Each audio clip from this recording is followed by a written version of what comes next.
It's time to get going.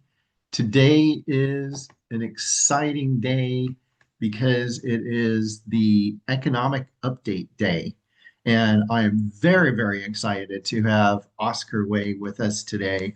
Oscar is the Deputy Director of Economic Forecasting. I forget what your title is exactly, but he's got a great title with the California Association of Realtors. And Oscar is always very impressive because, number one, for being an egghead economist, academic type person, he actually has personality. And so he's a fun guy to be around and he's a hard worker.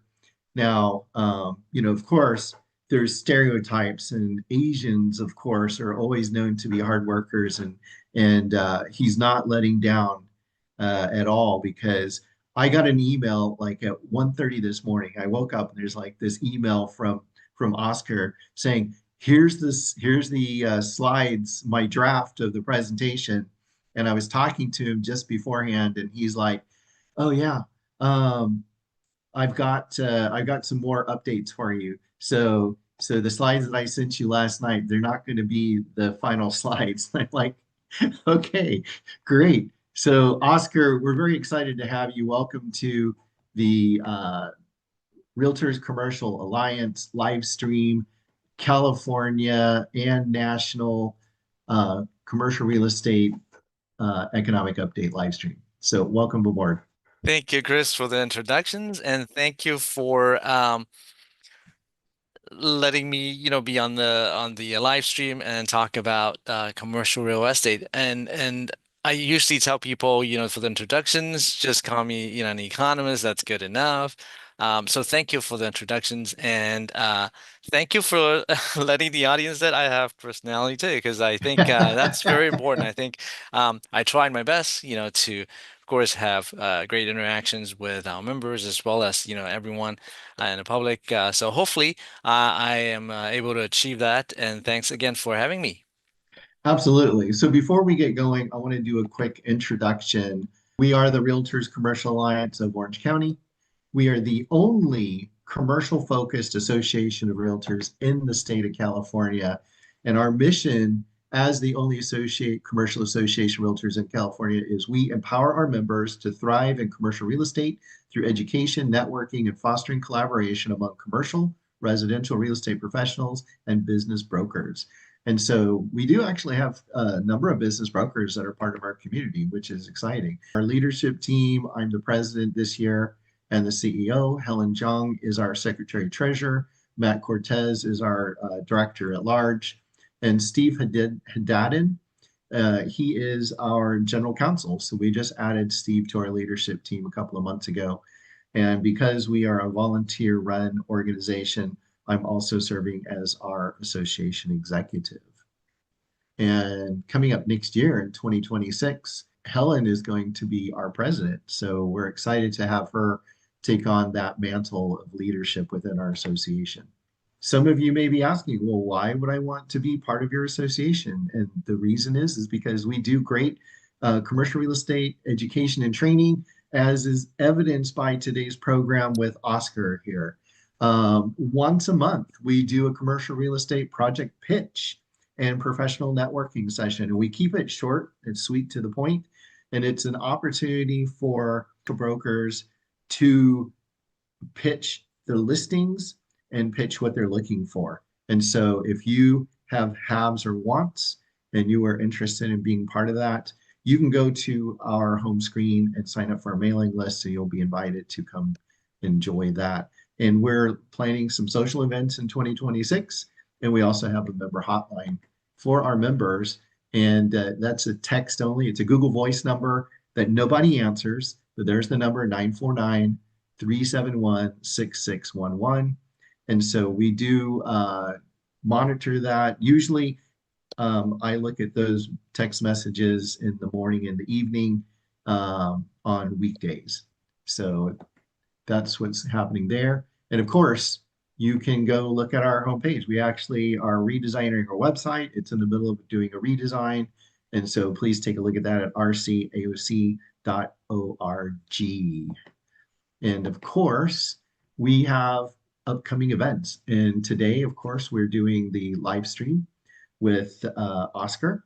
And coming up next Wednesday at 4 to 4:45 Pacific time is our commercial real estate project pitch and professional networking Zoom. And that is on Zoom. And then coming up again in January, January 7th, is a nationally recognized attorney and CPA, and he's going to be talking about commercial real estate tax optimization for commercial brokers and owners. And that's going to be a live stream here on YouTube also. And that is really good. I actually met Roman at the International Business Brokers Association conference in Denver a couple of years ago. He did an excellent presentation on taxes, and I know that he's going to have a lot of very, very interesting things for us coming up on January 7th. And then in January, also, we're going to do our monthly property pitch and professional networking. So we've got coming events and more to come. And of course, we always appreciate our sponsors.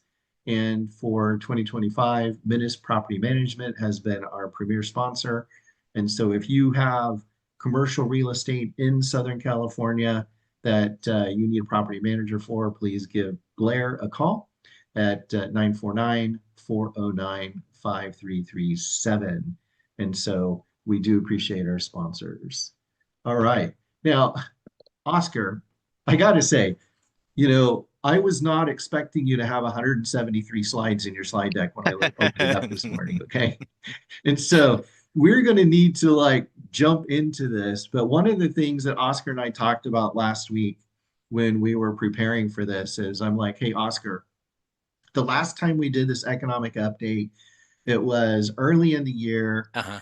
And they were talking about the big, beautiful bill in Congress. They were talking about tariffs.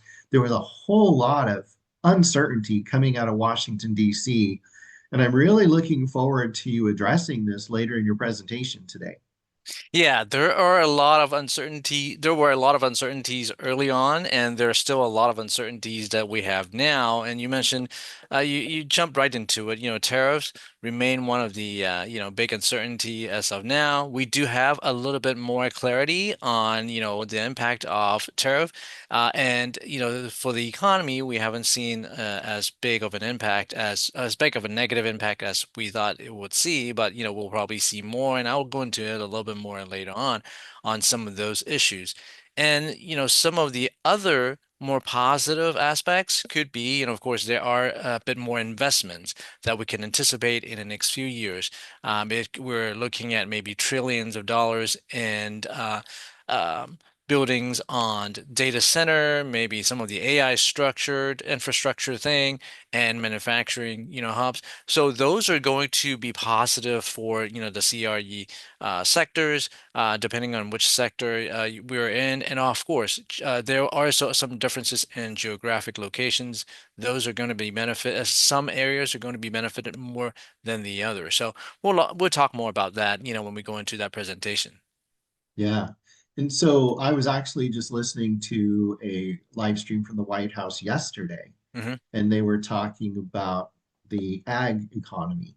And one of the things that they mentioned was that when they did the big beautiful bill, that they included 100% write-offs for ag structures as well as a lot of other commercial real estate.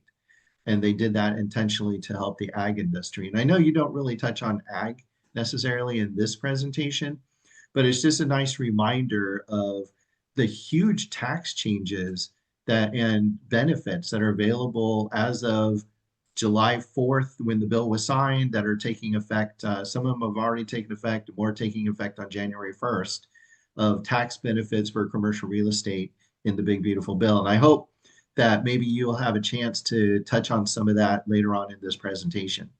Yeah, the tax benefits, the regulations, some of those things are going to be, beneficial as far as, the investment on CRE properties. And again, it depends on what type of properties. But you're absolutely right. In the environment, when we have, the economy kind of slowing a little bit in this quarter, and there are uncertainties. any type of benefits that will help investors, any type of benefits that will help in terms of tax benefits, would definitely encourage people to get into, the sectors, whether it be industrial, whether it be retail, office, or multifamily. So, but of course, as I mentioned, there are a lot of things that we still have to. There are still unknown. I think it will be become a little bit more clear as we go into 2026. Absolutely. And I am very excited for this presentation. And you've got like over it's so many slides there.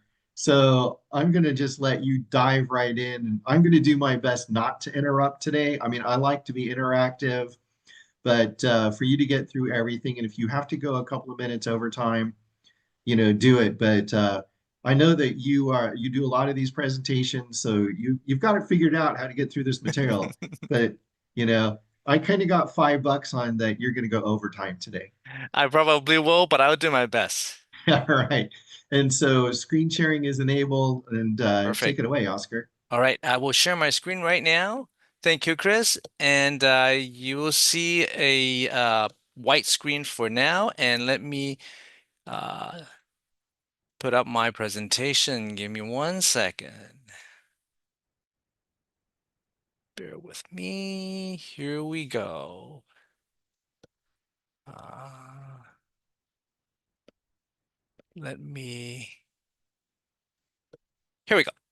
Let's get started. I do have a lot of slides, as Chris mentioned, um, but let's get started. Let's take a look at, the very first slide that I have. Of course, as an economist, I'm going to talk about, the economy first. So let me spend maybe about, a few minutes to talk about the general economy first, and then I'm going to go into, how some of those economic what are some of those economic implications to the economy, to the commercial real estate market? So let's get started. Now, I do want to let you know that it is.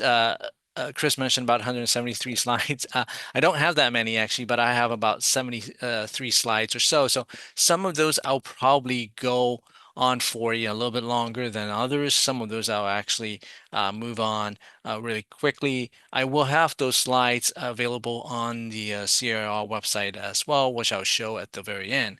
So let's get started. Let's take a look at the economy. Now, here's the economic outlook for what we have so far in the first couple quarters. Now, we should already have the third quarter's numbers, but we don't because of the government shutdown, which I'll talk a little bit more later. But based on the first 2 quarters of the what we have seen so far, the first quarter was very, very weak. We had a negative first quarter because of concerns about tariff. A lot of people were concerned about tariffs, and a lot of people actually purchased some of the imported goods forward, which actually pushed up imported goods. Typically, when that happens, we have some negative growth, and we did have a negative first quarter, but it bounced back in the second quarter. And the second quarter actually came in with a pretty robust number of a 3.8%. And it's basically it is because of a reverse of what happened in the first quarter. We had a real pullback, and imported goods plunged sharply by about 29%, close to 30% in that quarter, which led to a slowdown, which led to actually an increase in the overall GDP. But at the same time, we also have government spending slowing a little bit because of some layoffs. We also have consumer spending continue to be pretty resilient. And when you add all that up, we had a 3.8% second quarter. Now, third quarter, since we don't have those numbers, we still have a pretty good idea what the third quarter actually looked like.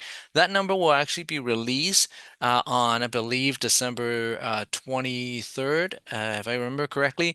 And it is probably going to be a pretty strong third quarter, maybe not as strong as the second quarter, but roughly around 3% or so.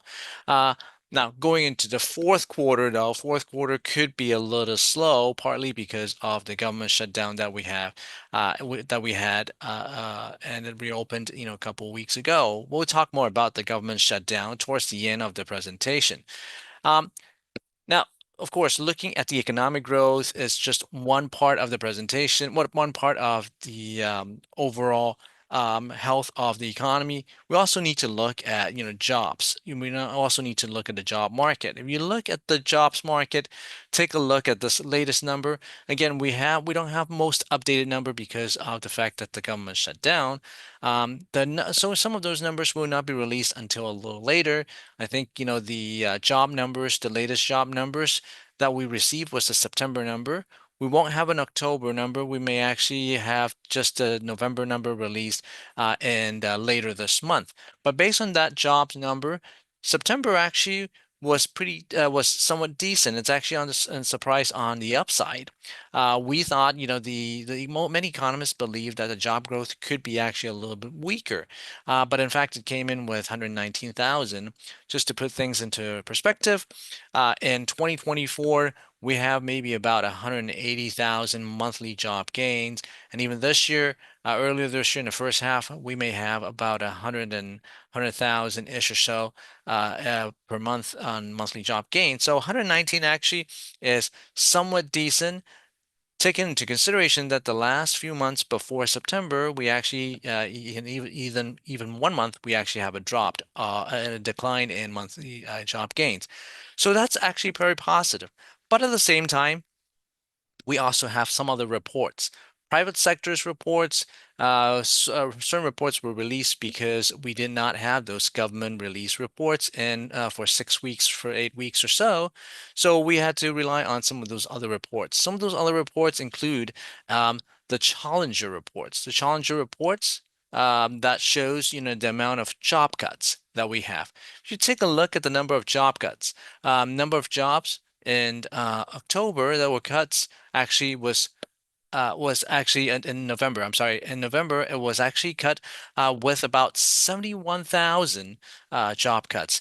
Now, that number actually is a bit high compared to what we have seen in the past few months, except for October. October actually shot up with 151,000. Now, those 2 months actually show that, companies are laying people off. And that number compared to a year ago show a 24% year-over-year increase. So when you look at all of this number compared to what we saw in September, you could anticipate probably a little bit of softness in the fourth quarter and no, October, November, and December when some of those official government numbers get released. Now, I showed you earlier that the economy is actually doing okay, at least in the first 2 quarters. Third quarter could be actually robust as well. But at the same time, I also show you that the jobs numbers, even though in September it was good, we expect, October, November, and December to be slow. Now, how can we make some sense out of it? Uh, um, a few years ago, we had a recovery from COVID. And then we could go back also to, 2008 when we had, some recovery from that great recessions. Um, some economists noticed that, we were experiencing something called K-shaped recovery, and we might be actually experiencing something similar this time. We're probably in a K-shaped economy now. It's called K-shaped economy because that means one sector of the household populations, they're actually doing better, but the other part of it, the other segments, they're not doing as well.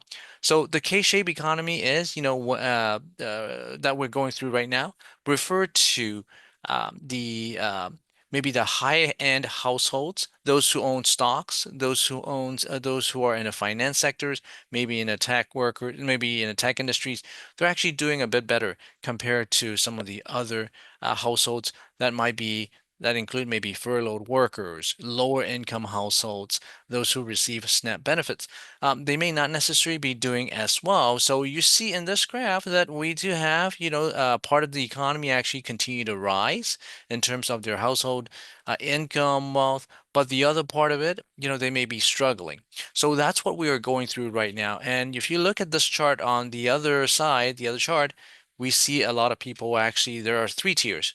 The bottom tiers, they're actually not doing as well and then their consumer sentiment may not be doing as well as also.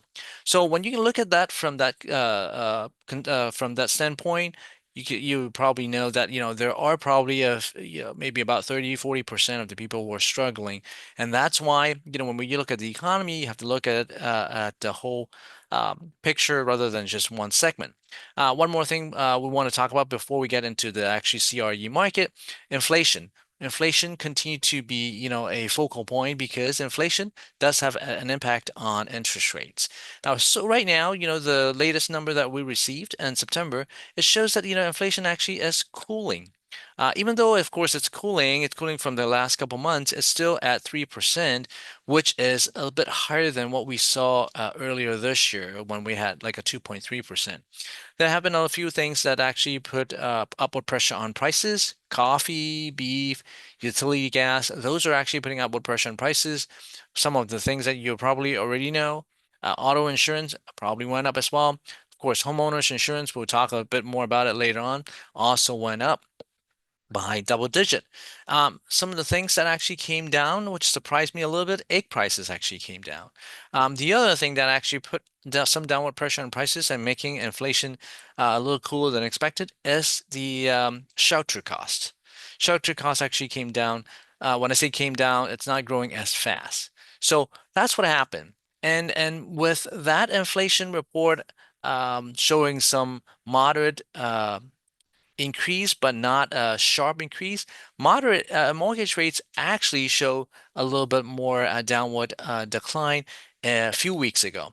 But then, of course, we had a spike early last week, because the Japan government mentioned that they may actually raise rates, which actually prompted interest rates to actually climb by about 9 basis points that same day. But then later on, the ADP job reports came out and actually pulled the interest rates back down. The last few days, we started seeing mortgage rates start climbing up again. And that's not a complete surprise, partly because they're trying to anticipate what the Federal Reserve will do in their FOMC meeting, which should happen tomorrow.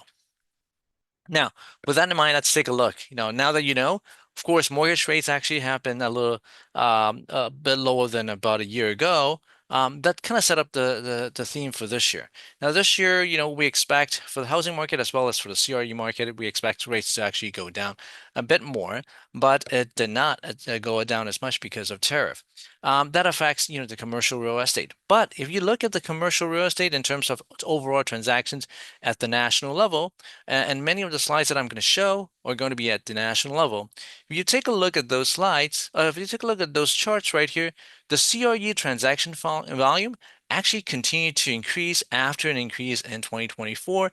It is expected to increase by another 20% or so based on NAR's numbers. It's going to 2025, it's going to increase by about 20% or so, with the commercial real estate prices aggregate actually going to show a little bit of decline, at least based on the second quarter's number. Now, you might ask, well, the transactions number shows, there is demand. Why are we seeing a little bit of decline? Now, it has been declining for maybe the last few quarters already after plateauing in 2022. And the reason why that is the case, probably partly because of the office sectors, probably partly because of some oversupply of an industrial sector as well as the multifamily sector. And when you look at the commercial real estate price in aggregate, there's also could be a mix of change of sales. With office sectors really slowing in the last few years, and office property price typically have the higher price point than some of the other property price. It might actually a slowdown in that sector may actually lead to result in price commercial real estate price aggregate coming down, because now they're playing a lesser role than a couple years ago. If you look at the appraisal price based on Green Street numbers, however, the number seems to actually show some improvement. If you look at, the green line, dark green line right here, we actually saw a little bit of a plateau right here, and then it started climbing a little bit. If you look at the chart on the right-hand side here, the all property uh, price change compared to a year ago, it actually shows a 3% increase. So just looking at the not the sold price, but appraisal price, it seems like things are actually doing a little bit better, and we probably will see a bit better in the upcoming year, especially in the retail and industrial space. If you look at an industrial space or retail, strip retail, for example, it increased 6%. So we expect, in the upcoming year, or in even in the fourth quarter of this year, things are actually going to move along. Of course, there's still a lot of uncertainty out there. Now, one of the reasons why, prices actually have been a little bit slow, as I mentioned earlier, it is because of supply. If you look at supply, here's a picture or graph that shows you the commercial construction starts. Um, we actually had a lot of supply being put in being built and put in the market in 2022, 2023 because of COVID actually created a phenomenon for a lot of people to work from home, right? A lot of people working from home, and also at the same time, the interest rate went down to a very, very low level, 3%, that prompted, the housing market uh, to increase significantly. But at the same time, there was not enough housing, so multifamily were built. But at the same time, because people were not actually going to out to shop during those time, we have a burst of or surge in industrial space. So we had a lot of constructions that actually started in 2022 and get created an oversupply when things actually got back to a little bit more normal after COVID. So in the last few years, we actually saw those constructions actually continue to slow down. But if you take a look at the last quarter, the third quarter of this year, we saw a little bit of a spike. It actually came back up by about um, 15% or so, or 10% or so, and that might be prompted because of the Federal Reserve started cutting rates. Now, so the question is, of course, are we going to see, the fourth quarter, seeing more construction starts in the fourth quarter, with the interest rates actually staying at so right now, the 30-year fixed rate average is about 6.3. Could we actually see more construction starts? Now we'll have to see how that goes. I think we'll probably won't see a sharp increase in the fourth quarter. But again, we'll have to see how things go. But let's take a look at some individual CRE market and see how things actually have been panning out for the last few months since we last talked in about, I think February was the last time I talked about, I gave a CRE update with our RCAOC. Now, let's take a look at the multifamily first, since we talked about, the housing market earlier. Now, before we talk about, the rental market, I need to, give some background about, what happened with the existing housing market or the purchase housing market first, just to give a sense of why people were actually going into the rental market. Now, if you look at the housing market in California, many of you already know, um, we have been, struggling a little bit in terms of sales, partly because of, or I should say, primarily because of housing affordability. With in 2020, 2021, 2021, we did have more we did have a very low interest rate. As I mentioned, 30-year fixed rate went down below 3%. A lot of people jump in and purchase home, but at the same time, they also pushed up home prices. Home prices earlier this year actually reached a statewide median price, actually reached a 910,000 for California statewide home for an existing single family detached home. Now, it has since come down back down a little bit because of seasonal change. Now, the in October, the median sales price at the state level, it was 886,960. It came down a little bit, and if you take a look at, the comparison between this year and last year, we actually was the statewide median was actually pretty flat. it actually dipped a little bit compared to last year. And moving into December, November and December, and most likely will continue to stay at that pretty much that level. At the same time, with rates actually came down slightly compared to a few months ago, but also, prices actually came down. We saw that yes, home sales actually start showing some life. In the first 7 months or so, the existing home sales actually was pretty flat. In fact, at one point it actually declined. But in the last couple months, we started seeing some improvement in terms of home sales. So home sales actually continue to improve, but prices continue to stay at a pretty high level. If you look at prices, um, of course, a lot of consumers, a lot of buyers, home buyers, they're less concerned about the actual price, but they're concerned more about, how much they have to pay in terms of mortgage payment. Obviously, people look at both, but they have to see, if they can afford to buy, they look at mortgage payment. So they look at, the mortgage rates as well as, the amount that they have to borrow and pay on a regular basis. If you take a look at mortgage payment growth, though, on a year-over-year basis, with prices coming down, with mortgage rates actually dipped compared to 6 months ago, the mortgage payment growth actually starts slowing to by about 2% compared to last year. Now, despite the growth, we're still seeing affordability. We release an affordability index every quarter. We still see that affordability index at around 17% or so, which means only 17% of the households in California can afford to buy a median price home. Now, for median price home, ideally you'd want to have maybe about 50%, 45%, 50% of the people of the household in the population could afford to buy a price home right in the middle. But unfortunately, that hasn't happened for many, many years.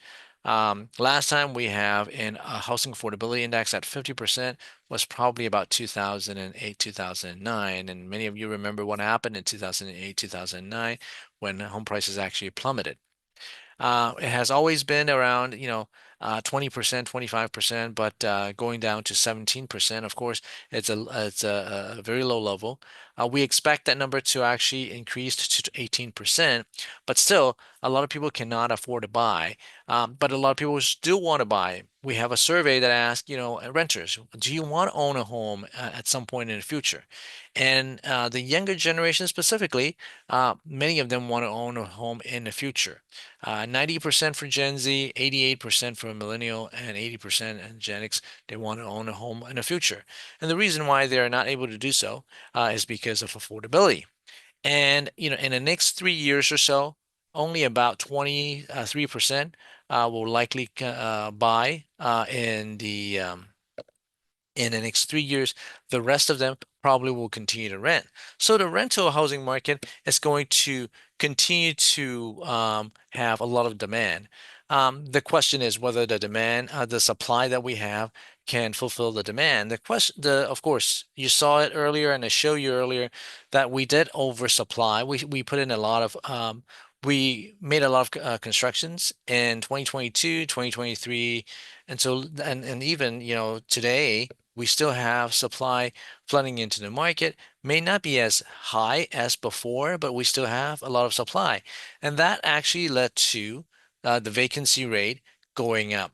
Now, if you look at the blue line right there, the US vacancy rate actually continued to climb. In fact, it came down up to 7.2%. That's actually the highest level on record. And of course, oversupply is one reason, but the other reason is we did have some sluggish growth. Remember what I show you earlier? The economy, yes, it seems like it's growing, but labor market seems to be actually slowing down a little bit. There are concerns about, whether people can get a job. I'll show you in a few minutes about the consumer confidence and things like that. At the same time, we also have uncertainties on tariff that actually push up prices. There are concerns about, in California specifically, the mass deportation might also have affected the rental market as well. So the vacancy rate continued to climb to 7.2 at the national level. If you look at the state number, we did earlier this year, we did have the number actually start declining, and we thought, okay, well, that's a good sign. And when we reached about April or so, it started actually rising. Now, again, it could be partly because of supply, but I think the concerns about the economy is another reason for the vacancy rate to start climbing.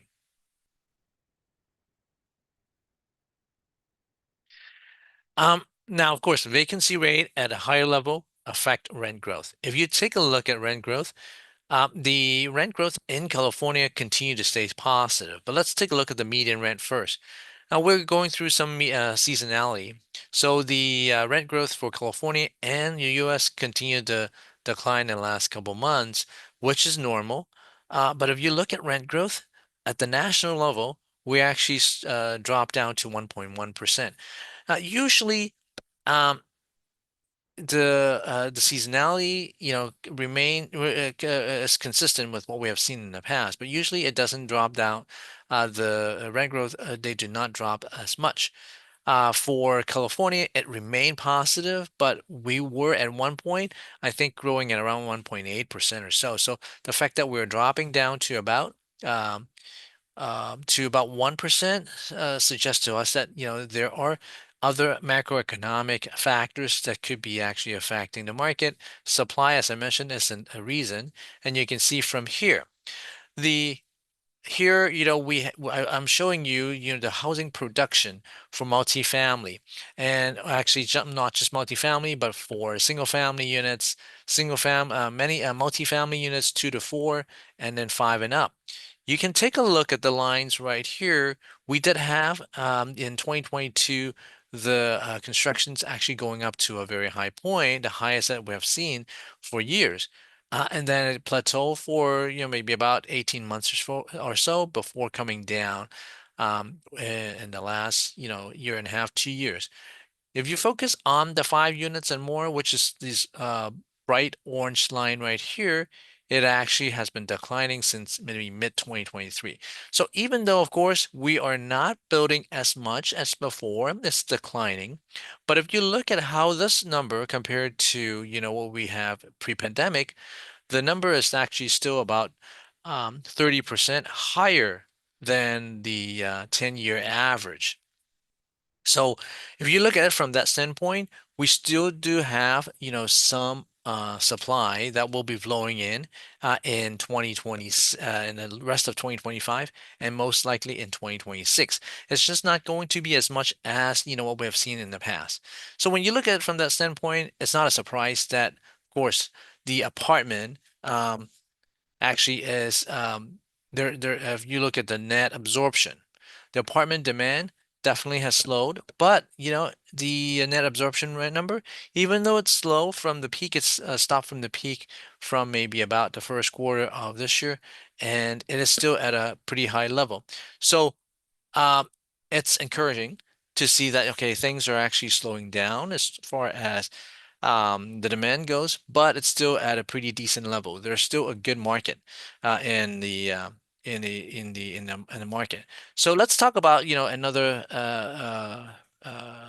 market segment. We just talked about multifamily. We mentioned about the consumers.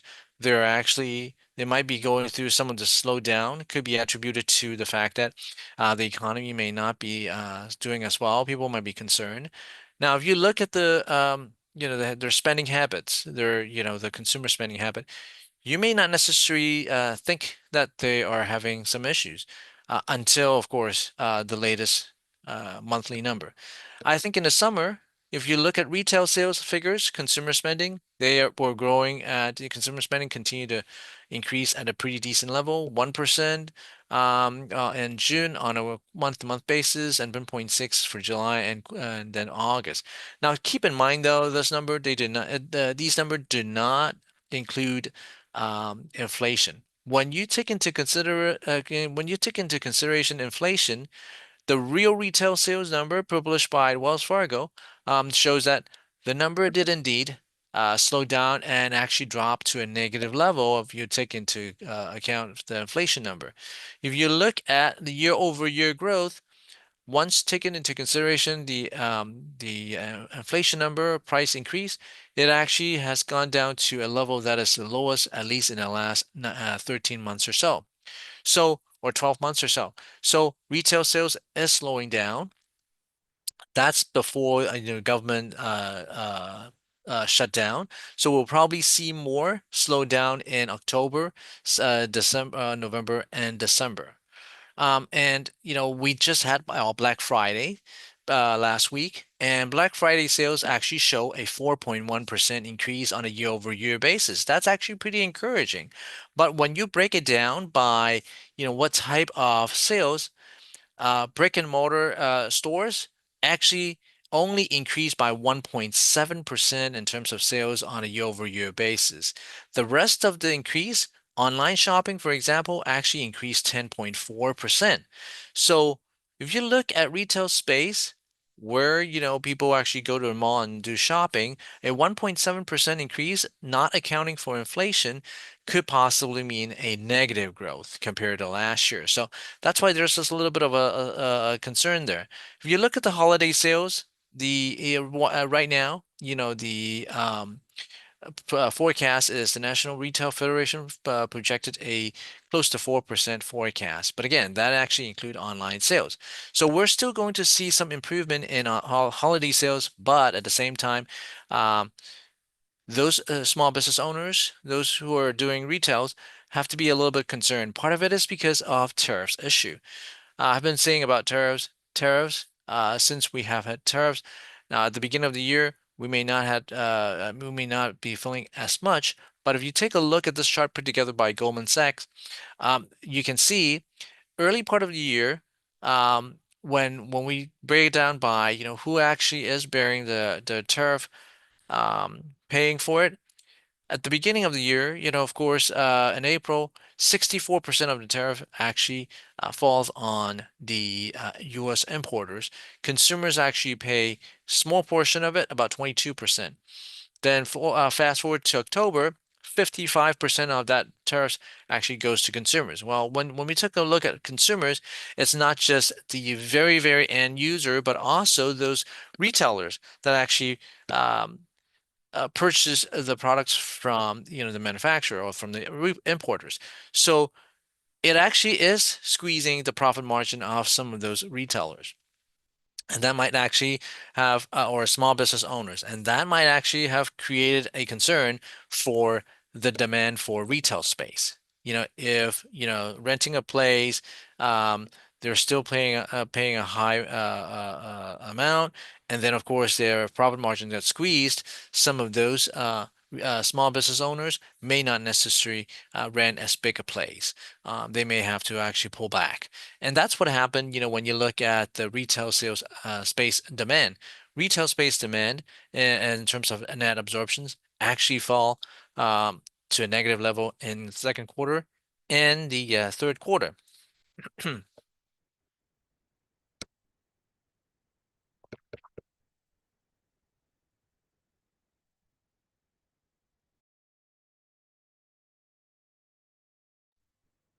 Excuse me. So we had two back-to-back quarters of demand possibly being impacted by the by tariff. And but if you look at it, if you break down the retail space by different types, you can see there are differences. General retails continue to do better compared to some of the other um, retail space type. The other retail space type, when it compares to a year ago, mall and neighborhood center, all decline compared to general retail. And if you want to break it down specific type of stores, grocery anchored space, necessity value retail space remained at top performers. Now, when we compare to the first year ago, we're seeing some negative numbers in terms of net absorptions for the overall. And part of it is because of what happened maybe last year, maybe even the year before. There had been a lot of big box stores, chain stores that actually closed. For example, Rite Aid is one example that came to mind. They closed a lot of stores, throughout the last 12 months or so. So actually that created issues with retail space net absorptions. Now going forward to 2026, we may not necessarily see as much. So we probably will see a little bit of a bounce back, but don't expect significant bounce back. Vacancy rate probably will continue to stay and stabilize at around 4.3% at a national level. And rent growth probably will continue to slow down, or maybe not slow down, but bounce back, but stay pretty flat. Part of it is the economy. There are still a lot of uncertainties that Chris and I talked about earlier. There are a lot of uncertainties, so it will actually lead to maybe some of the small business owners holding back first. So we'll see how that goes in the upcoming year. Now there are others factors that had been in play. I think I showed the slide last time when I did a similar presentation. That is, we continue to hear news about shoplifting. We continue to see on TV and news that some of the retailers continue to, some of the goods continue to get stolen.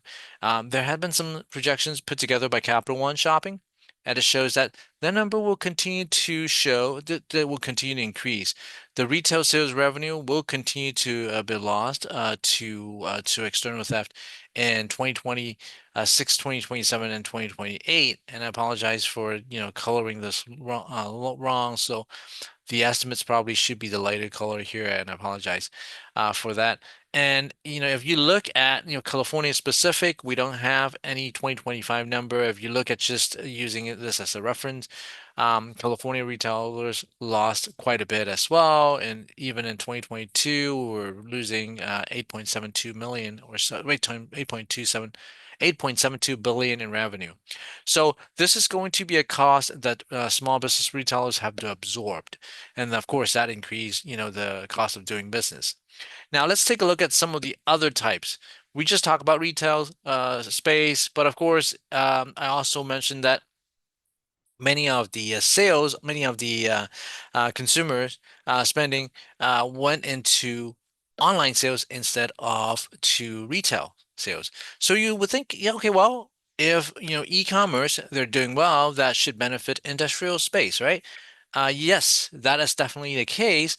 But at the same time, I also mentioned that we did have some oversupply of industrial space. So let's take a look. If you look at online sales, it actually has gone up to a highest level, 16.3%. But if you take a look at the dollar amount, it also has increased to the highest level. So there's no doubt that retail sales is actually doing very well. But that same issues of tariffs on retail on consumer spending on retail space also is putting some barriers or some putting up some issues for industrial space. When especially when a lot of products being sold online, they typically are manufactured from other countries that need to be imported. With tariffs, that actually increase the cost of bringing over those products over to the US. And you can see it actually, at the start of 2025, we actually had a surge in imported goods. Import values actually went up because people were concerned about tariffs, so they actually start buying and pull forward some of the sales. But the next few months or so, things started actually slowing down. In fact, in August, as of September, I should say, the import values actually went below for consumer goods, actually went below what we saw last year. So we started seeing some slowdown and goods imported from out of the country. That means, it could actually affect the demand for industrial space. Um, if you look at the net absorption number, people are putting things on hold. Investors are putting things on hold. Industrial absorptions actually continued to decline in the third quarter, declined to only 63 million compared to the highest level that we had, which was 534. Um, and oversupply is definitely another reason. As we mentioned, there had been a lot of constructions that actually took place in 2022, 2023. So we did have a flood of supply going into the industrial space market. And that will likely slow in 2026. So net absorption should probably start rising, should start bouncing back. But vacancy rate could continue to stay at a high level for at least a year or two, and that could affect your rent growth. Right now, rent growth has gone down at a national level to 1.4%. And it's going to take some time. I think next year we'll probably see some leveling off, but may not bounce back specifically. Now, let's cover the last space before we talk about the outlook. Um, Now we saw, some slowdown in retail space and industrial space, but they still stay pretty positive. One of the things that actually affected those retail space as well as industrial space, what happened, as I mentioned earlier, was COVID actually, started a lot of things, changed a lot of behaviors, both on the consumer side as well as, the worker side. One thing that actually started and affected the office space negatively was people start working remotely. Before before COVID, maybe about 7 to 10% of the workforce actually work from home full time. But since COVID, the percent of paid full day working from home went all the way up to 63, 64%. Now, of course, that was just temporarily, and then essentially, eventually came down to maybe about 30%, and then earlier this year, it came down to about 25%, um, 25, 26%. In October, it actually went down to the lowest level in the last 5 years, 24.9%. Now, part of the reason is, of course, the a lot of people actually had to go back to work because tech companies, for example, ask their workers to go back to work so that they can collaborate. But the other reason why, the number had gone down to a lowest level in 5 years, is partly because the labor market is actually getting tighter. When you have a tighter labor market, when you have more layoffs, when you have job losses, that means, employers probably have a little bit more leverage. If they want, workers to go back to work, they probably have a bit more say compared to about 2 years ago. So that's why working from home, remote working, actually reaching the lowest level is not a complete surprise, but I don't think that number will go down very much. The remote workings actually is a little bit higher depending on what area you're in. If you're in more popular in a metropolitan area with more population, the number is a little bit higher. Cities that are in the middle tier, just a bit tad lower. And then, of course, if you're in small cities in town, the number is even smaller. Um, Now, with remote working actually slowing down a little bit or coming down a little bit, um, we also are seeing at the same time office market actually start turning back a little bit. Now, it's the net absorptions after so many quarters since 2022, it actually is starting to get back to that positive territory.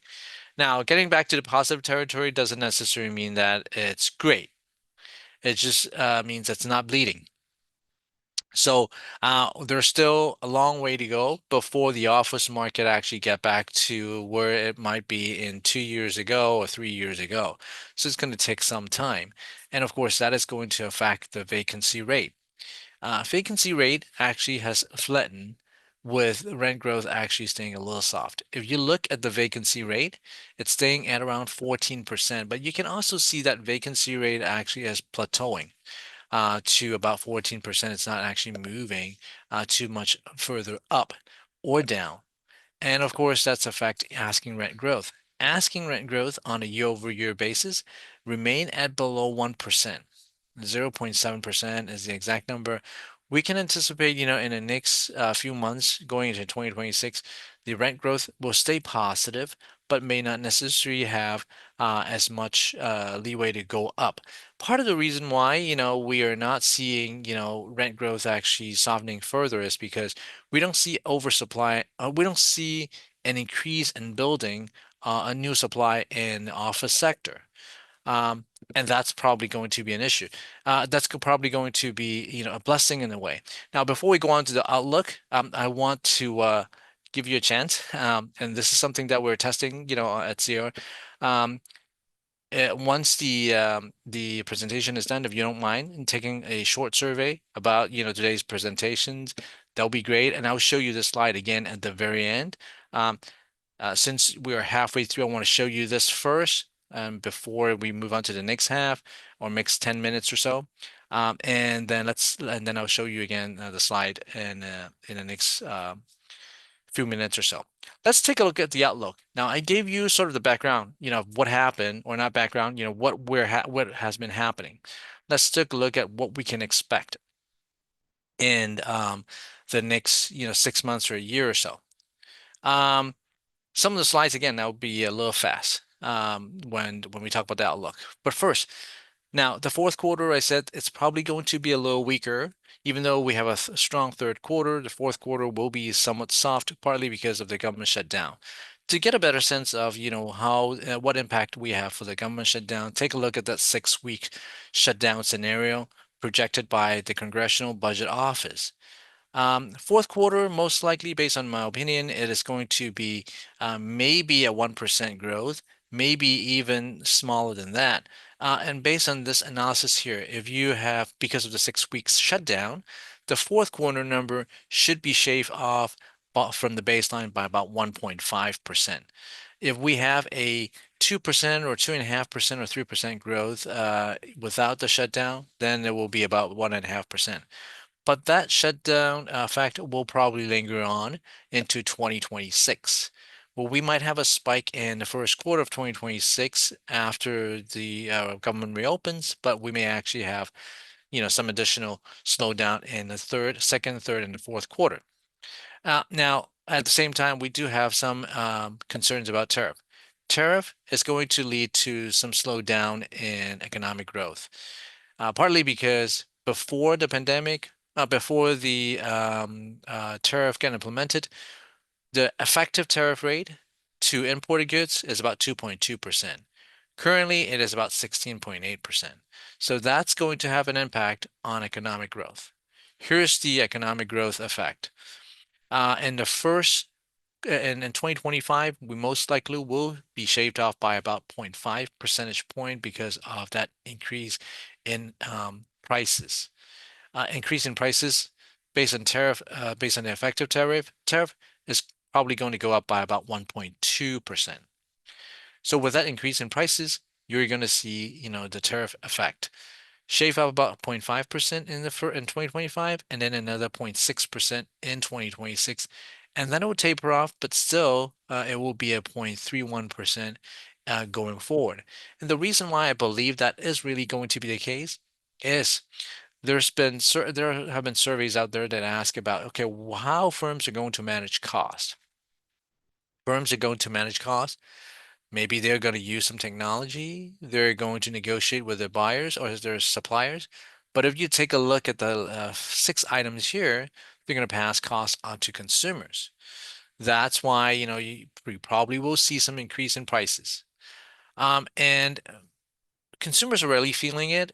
They're looking at the consumer confidence. They actually felt the consumer confidence, as well as another measure, that is the consumer sentiment, have been falling quite sharp in the last few months, partly because of the government shutdown, partly because of they started feeling the inflationary effect, but also they're concerned about job growth, but also they're concerned about their financial situation. The expectation for financial situation 6 months from now, it used to a few months ago, 36% felt, it will be better, but it has dropped off by maybe about 5 percentage points since then. The same applies to those who believe that they're going to get worse. increased by about 3 or 4% or so. So people are not feeling their financial future as secure as before, especially when the middle income households, they're actually spending more, using their credit cards more. That credit card balance has gone up. Now, it's not necessarily a terrible thing for credit card balance to increase significantly, but it is a terrible thing when the delinquency rate actually increased. It has gone up to the highest level since the second quarter of 2011. So that makes it really tough. Now, this is the economic outlook that CR put out. We believe we're still going to see a positive increase in 2025 and a positive growth in 2026. But unemployment will also increase at the national level, and the inflation number will continue to increase. It actually will dip in 2025 slightly, and then it will increase back to 3% in 2026. Now, with inflation not flaring up and the economy actually slowing down or labor market actually not doing as well, the Federal Reserve will probably cut rate. Well, tomorrow we'll see how much they will cut. And then we'll have another meeting in January and March. This is the predictions based on the market reactions on how much they will cut. And in tomorrow's meeting, 87% chance that they will cut by 25 basis point. This is the current rate right now. They'll probably cut by 25 basis point. But in January, very likely that they will actually stay at that level, 66% chance that they stay at that level. Very few percent chance that they will actually cut it by 25 basis point. Same for March. If you look at the March number, 48% chance they would stay at that level. So we may actually not see, some cut until after tomorrow. We may not necessarily see another cut until maybe March or until maybe April or so. And if you take a look at interest rate cut, definitely have an impact on delinquency rate. Look at, the CMBS delinquency rate on individual products. These products, they are going to the individual property type. They have been increasing in terms of the delinquency rate. If you look at the overall, that's jumped from 6.4% to 7.3%. So you have to keep that in mind that without rate cut, the delinquency rate could actually remain at a high level. But we do expect some rate cut in 2026, just not as high as before. And the CRE loans or commercial real estate loans actually there will be a lot that needs to be refinanced next year. So this is going to be a risk that we will have to consider. Now there are other risks that we need to look into consider before considered to have a healthy CRE economy. One thing, of course, is the tariff is going to put some um, increase in cost or growth in cost on construction costs. And that is going to lead to the supply side issues. When we have more supply, when we have more of those properties types being put together, the cost of the new supply is going to be a little bit higher. That might actually affect the overall price for the CRE properties. And that number is probably going to continue to go up. At the same time, insurance. I'm sure many of you probably know about, the insurance costs or concerned about insurance costs on properties. This year, we expect a 8% increase on homeowners insurance. And in California, though, we expect a 21% increase. So that actually will apply to some of those properties as well. And that means, the investors have to take into consideration those increase as well. Now, I mentioned at the beginning with Chris on what could happen with, those 18 trillion investment pledge that President Trump mentioned before. Now, most likely it will not be 18 trillion. It will probably be a little bit smaller than that. And the sectors that will be affected most likely will be the AI sectors. But the timeline will vary. We'll probably have some initial projects on industrial and data center, probably in the next 6 months or so. In a medium term, probably will see some benefits in the office and retail sectors. And the long term probably will, if we actually have some benefits at the economy, there will be economic growth as well as retail sales, as well as maybe multifamily. So we'll have to see how things go. But there are also risks. It might actually push up inflation, lead to more tariffs, maybe will make interest rates a little bit stay higher a little longer. There will also be execution risks. Some of those investments will probably may not materialize and could actually lead to default. I'm going to quickly show you the rent growth and different property types and by different areas. For the US, we expect rent growth to actually increase 2.4%. And if you look at individual areas, they're all going to be positive for many of the areas in Southern California and Northern California. And for the vacancy rate, they probably will stay pretty flat, except for a couple areas. I think in the Northern California areas, we probably will see a little bit more slow down or come down in terms of vacancy rate. Um, Also, in the next few slides, I'm going to show you really quick, the sentiment for some of the developers. For the most part, for multifamily, builders are feeling optimistic, so very optimistic in most areas, but their optimism actually dipped slightly in 6 of the 8 markets. And many of them plan to build new development in 2025. In fact, about 2/3 of them, 66% of them, plan to have new multifamily development, which is an increase of 53% in the previous survey, which was taken early part of 2025. For retail space, we are seeing some rent growth in pretty much every regions. And the US is going to increase from 0.9% to 1.6%. But keep in mind, of course, this is predicated on, how well the economy will be doing. If we expect the increase the growth to be 1% increase, but it could be a little bit lower than that. And the sentiment for the builders, except for Sacramento, LA, and Inland Empire, the other regions are actually doing a bit better. We're seeing some slowdown in East Bay and maybe Silicon Valley. Orange County actually dipped a little bit, but it still stayed positive in terms of the optimism. But Sacramento, LA, and Inland Empire, we're seeing, a little bit of a pullback. But still, many still plan on building new development. 55%, in fact, plan on building new development in Northern California, and 73% plan to build in Southern California. And then industrial space. I said earlier we do have oversupply. We probably will continue to have a little bit more oversupply in the upcoming year, and that's why in Southern California the rent growth is not increasing as much. Not as much as the Northern California, but vacancy rate will probably stay somewhat moderate, except for Inland Empire, which has quite a bit of space. And their sentiment for builders' sentiment, we're seeing an improvement in both the North and the South. So 3 years from now, I think builders think, they can probably start building and then, with some supply to come in 3 years from now.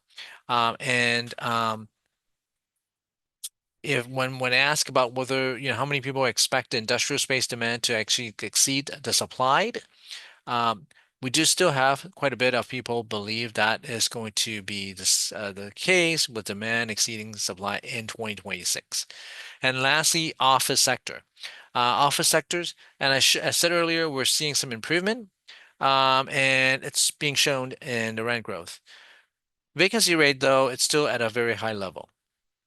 So I have to agree. I have to say, even though we're seeing some improvement, things are still going to take some time to actually get back to, somewhat the same level as what we saw probably in 2019 or so.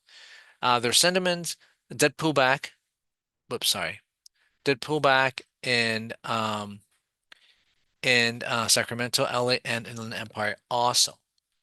And We don't have a lot of people who believe that they will build new development. Only about 17% in Northern California believe there will be new development, and um, another 16% for Southern California.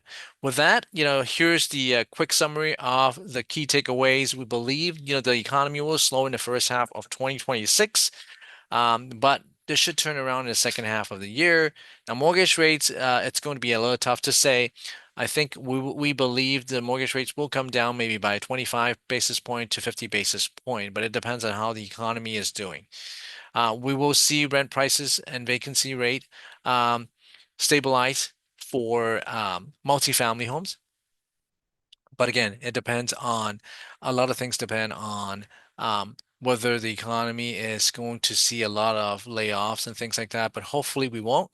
Uh, for the retail space, the tariff is going to play a role. But focus on, the value, necessity, outlets, grocery, food service, they will continue to expand. And lastly, for industrial and the office sectors, industrial space will probably, it's supposed to bounce back this year, but because of the oversupply, it's going to take a little longer, and the tariff is going to have an impact. I think it will probably stay flat in 2026 again, but hopefully it will get back, to a little bit more solid footing in 2027. And office market is definitely seeing a turning point, but it's not going to be a robust recovery, as I mentioned. It probably will be recovery will focus on different type of, it's going to be a bifurcation, and we'll probably see some improvement in the premium buildings first before anything else. With that, I'm going to show you the slide again. Take a look at or take a screenshot of this QR code really quick. I'll give you like maybe 10 seconds or so. And hopefully you can take this short survey to provide some comments about my presentations.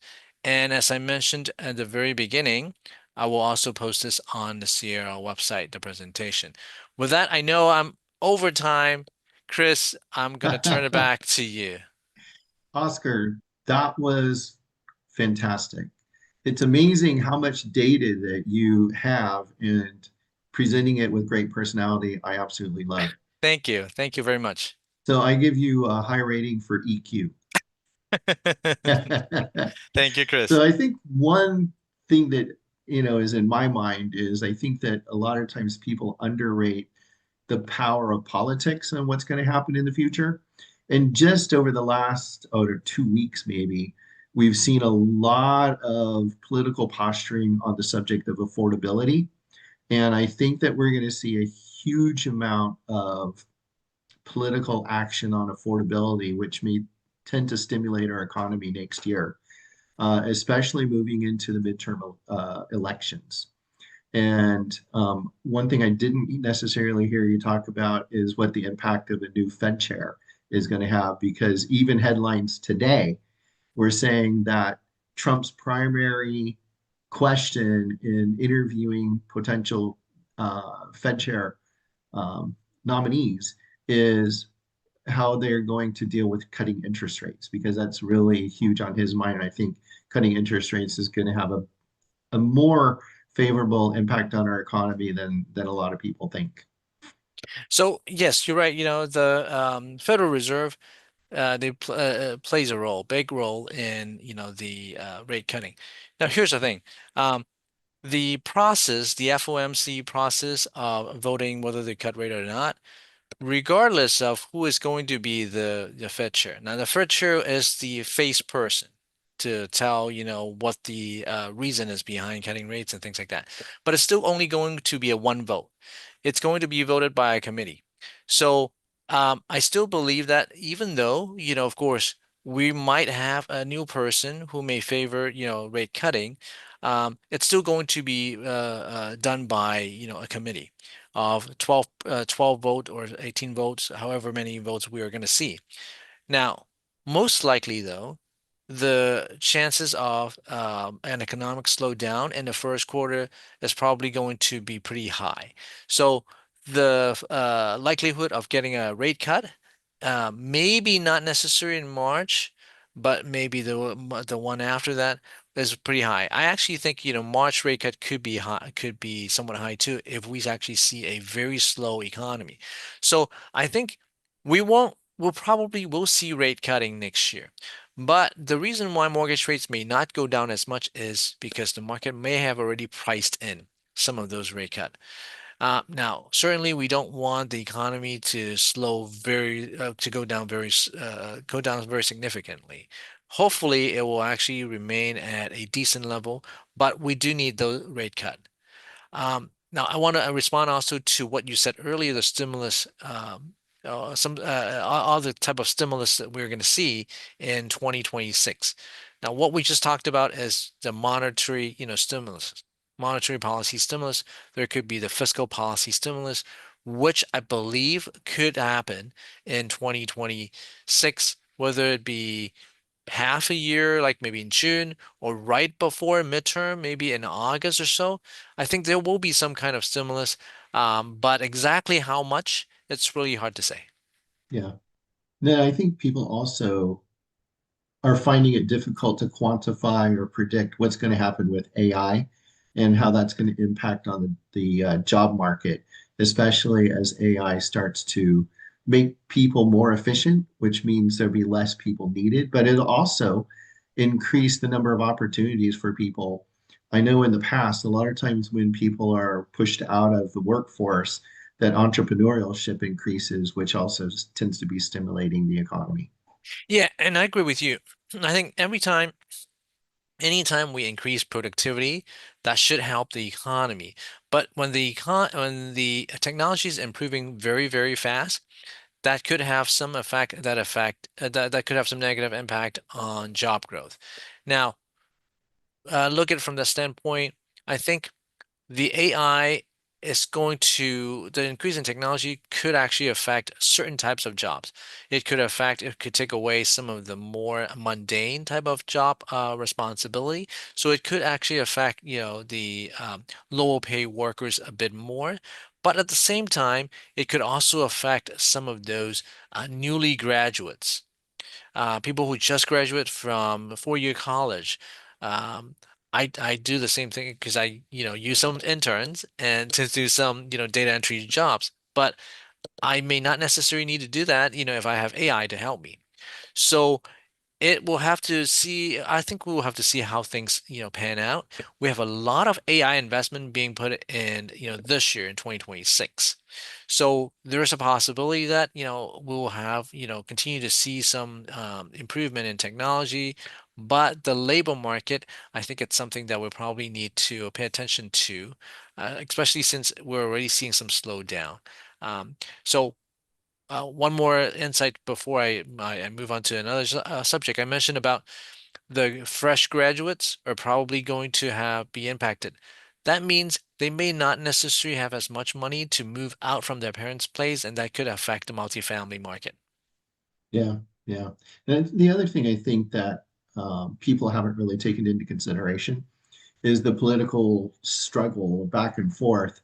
And I think there's a very high probability that we're going to have another government shutdown as the Democrats are trying to impede the progress that they perceive the Trump administration is making because they don't want that progress um, going into the midterm elections.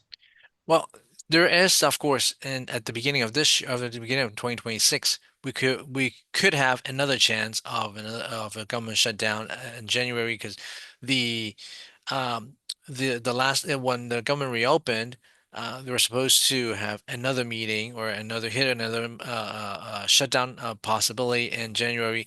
So it depends on whether, negotiations and discussions could be actually could will happen in the next few weeks or so. So there's that possibility. And then in the midterm, of course, moving into the midterm, there will be a lot of going back and forth. Now, and if um, I'm not a policy analyst, so I can't really say what's going to happen, with the midterm.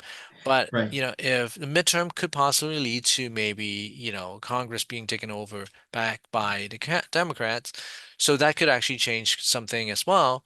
So those, I think we'll have to see how things go. It's still about what, 10 months, 11 months from, when that happens. Maybe the next time when you invite me back, I will probably have a little bit more insights on that. Exactly. Oscar, I know you've got a presentation with National Association of Realtors coming up in just a few minutes. Thank you very much. This has been fantastic. And our viewership today, I mean, it's been like 75% of the people who started Great. actually were continuing through to the end. So, that just shows the power of your presentation and your personality coming through. So, thank you Thank you, very much for Chris. that. Thank you, So Chris. we look forward to talking to you again. And it might be kind of fun for us just to have a discussion like we've been having here, instead of doing slides at some point in the future, just as an alternate for another live stream.